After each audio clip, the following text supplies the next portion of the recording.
এটাই একটা পুরুষের আসল পরিচয় হয়। ও আসলে কাউকে ভালোবাসে। আমি সেটা জানি না কেন, তবে এটুকুনি জানি যে ওর জন্য শুধু আমি সব থেকে ইম্পর্ট্যান্ট। তুমি আমার থেকে বেটার কি করে হতে পারো? আর হাসছো কেন তুমি? উত্তর দাও, আমার চেয়ে বেটার কি করে হতে পারো? হ্যাঁ, আমার সেটা করার দরকার নেই। কিন্তু আমার জানাটা দরকার। হ্যাঁ, তোমার প্রয়োজন আছে। নিজেকে প্রুফ করো। সেটা আমি এখনই প্রুফ করব।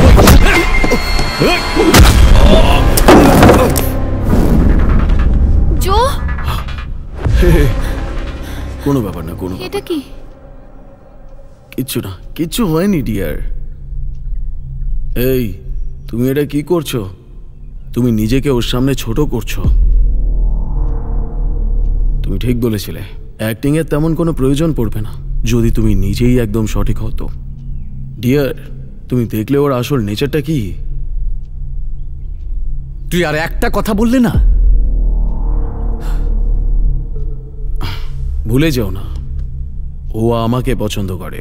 হতে পারে তোমাকে অন্য কেউ পছন্দ করে, তার জন্য পেশেন্স দরকার, বুঝতে পেরেছো? কিন্তু তুমি ধৈর্য না ধরে ভায়োলেন্ট হচ্ছ। তোকে বললাম না চুপ করে থাকতে। একটা মেয়ে ওর সাথে থাকে, মেয়েটি ওর বন্ধু রিভা। দুজনে একে অপরের খুবই ক্লোজ। হ্যাঁ, তোমার কি চাই? এটা তো জীবনের একটা নিয়ম, যে হারায় শুধু সেই পায়। একটা মেয়ে তোর মতো আবর্জনাকে পাবে, এটা ঠিক বলছিস? হ্যাঁ, তোকে তো আমি। সঞ্জয়, সঞ্জয় থামো, এটা কি করছো তুমি? আমাকে সঞ্জয়, আরে সরে যাও বলছি না। এই, কি করছো তুমি? আরে আয় না। দাঁড়াও, সঞ্জয়, কি করছো তুমি? সঞ্জয়, ছাড়ো আমাকে। এই এই এই এই, সাহস কি করে হলো আমাকে ছোঁয়ার?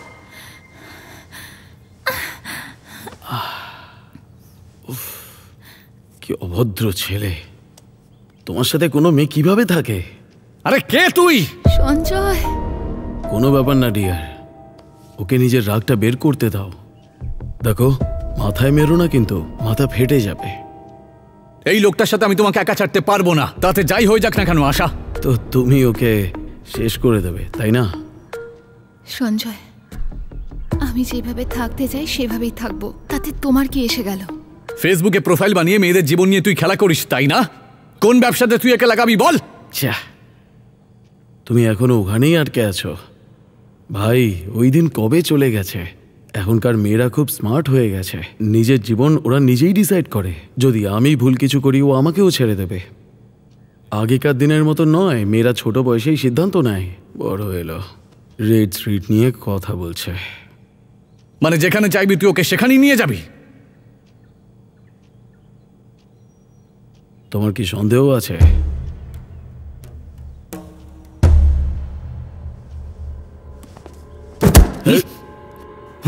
সঞ্জয়, নিজের পা সরাও। এখান থেকে চলে যা। সঞ্জয়, পাটা সরাও, পাটা এই সরাও। জীবন থেকে দূর হ তুই। সঞ্জয়, যদিও যায়, সঞ্জয়, পাটা তাহলে আমি সরাও, নিয়ে যাবো। পা সরাও।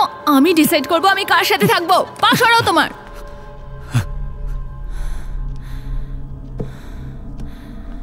আমার প্রেম ও কি আমার সম্পত্তি নাকি? তোমার অনেক সমস্যা আছে। হানিমুনের পরে আমরা দুজন সাউথ আফ্রিকা যাব, দুনিয়াটা দেখবো একটু। আমি তোমাকে দেখাবো কিভাবে স্বাধীনভাবে বাঁচতে হয় আর কিভাবে স্বাধীনতা দিতে হয়। এই শোন, এটা আমি ডিসাইড করব যে আমাকে কোথায় যেতে হবে আর কোথায় যেতে হবে না। ও ডিসাইড করবে যে ও কোথায় যাবে আর কার সাথেই বা যাবে। আমি নিজের ডিসিশন নিজেই নিতে পারি সঞ্জয়, আর সেটা তোমাকে মানতে হবে।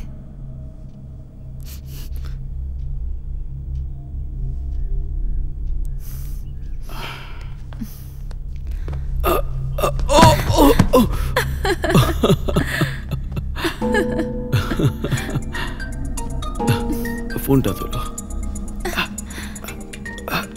ওঠো। হ্যালো, হ্যাঁ মা। আমাকে ফোনটা দাও, ফোনটা আমাকে দাও। হ্যাঁ, ওকে। তোমার মার সাথে জড়িত কিনা আমি সেটা জানতে চাই। না মা, আমি ফোনটা আমাকে দাও। ওনার সাথে কথা বলতে চাই আমি, ওনার সাথে কথা বলতে চাই আমি। ফোনটা আমাকে দাও। ঠিক আছে। আশা, আশা, ফোনটা আমাকে দাও, ফোনটা দাও। হ্যাঁ, আশা, ফোনটা আমাকে দাও বলছি না।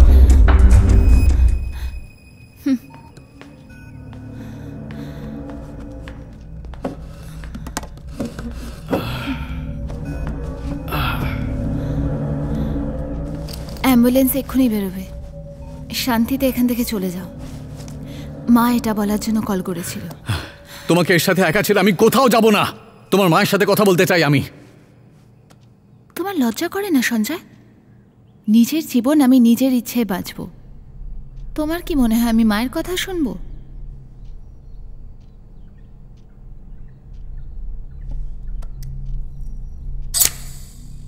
আগে সিটে বসে পড়ো।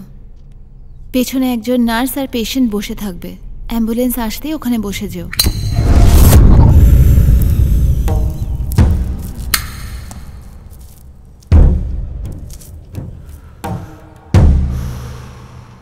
একটা কথা শুনে রাখো, যতক্ষণ না আমরা একটা সিদ্ধান্তে পৌঁছচ্ছি আমি কোথাও যাব না। জো, দেখেছো ওকে? একদমই ম্যাচিওর নয় ও। এরকম একটা মানুষের সাথে কিভাবে থাকতে পারবো? বিয়ের আগে বিয়ে থেকে পালানো ম্যাচুরিটি মনে হয়, তাই না? আচ্ছা, কোনো বিয়েতে যদি কারোর ম্যাচুরিটি না থাকে তাহলে কাউকে না কাউকে তো এই ডিসিশনটা নিতেই হবে। খুব ভালো উত্তর দিয়েছো, কনগ্রাটস ডিয়ার। এই শোন, তোকে আমি জিজ্ঞাসা করেছি? হ্যাঁ, তোকে জিজ্ঞাসা করেছি? তোর খুলি আমি উড়িয়ে ছাড়বো। সঞ্জয়, তুমি এটা করতে পারো? তোমার তো স্বপ্নই যে তুমি নির্দোষদের পেটাবে। প্রথমে আমাকে মারলে, তারপর ওর গায়ে হাত তুললে। আমার বিশ্বাস যে তুমি ওকে বিয়ে করার পরও মারতে। একদম ঠিক কথা। সঠিক মানুষ নও তুমি। এই পৃথিবীতে এমন অনেক মানুষ আছে যে কাউকে মারে না, আর কিছু তোমার মতন মানুষ আছে। আমি এই সমস্ত মানুষদেরকে খুব ভালো করে চিনি। তোর মতন লোককে খুব ভালো করে চিনি আমি। আমি জানি কে ফ্রড আর কে নয়, বুঝেছিস?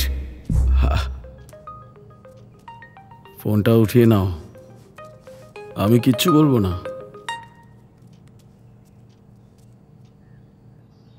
ভাই, আমি তোমাকে কিছু বলতে চাই, রাগ করবে না তো? আরে বল না। আসলে ব্যাপারটা অতটাও সিরিয়াস নয়। আরে বলবি, কি হয়েছে? তুমি যে সেলফিটা আমাকে পাঠিয়েছিলে, আমি কিছু বন্ধুদের সঙ্গে শেয়ার করেছিলাম। আরে এতে এত সিরিয়াস হওয়ার কি আছে? আসলে আমি জানি না কিভাবে কি হয়ে গেল, কিন্তু ওটা অনলাইন ওয়েবসাইটে চলে এসেছে।